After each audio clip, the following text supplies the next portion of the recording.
বিশ্বকবি রবীন্দ্রনাথ ঠাকুরের লেখা কবিতা লুকোচুরি।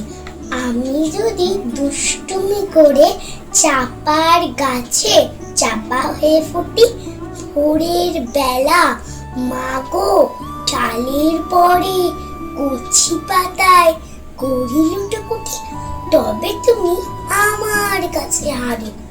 তখন কি মা চিনতে আমায় পারো? তুমি ডাকো খোকা কোথায় ওরে? আমি শুধু হাসি চুপটি করে।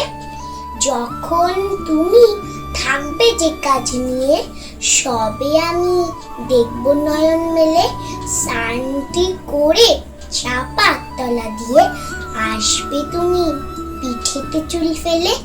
এখান দিয়ে পুজোর ঘরে যাবে, দূরের থেকে ফুলের গন্ধ পাবে।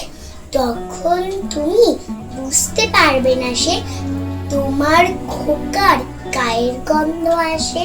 দুপুর বেলা মহাভারত হাতে বসবে তুমি, সবার খাওয়া হলে গাছের ছায়া ঘরের জানালাতে পড়বে এসে তোমার পিঠে কোলে। আমি আমার ছোট্ট ছায়াখানি দোলাবো তোর বইয়ের পরে আনি। তখন তুমি বুঝতে পারবে না সে তোমার চোখে খোকার ছায়া ভাসে। সন্ধে বেলায় প্রদীপ খানি জ্বেলে যখন তুমি যাবে গোয়াল ঘরে, তখন আমি ফুলের খেলা খেলে টুপ করে মা পড়ব ভুয়ে চড়ে।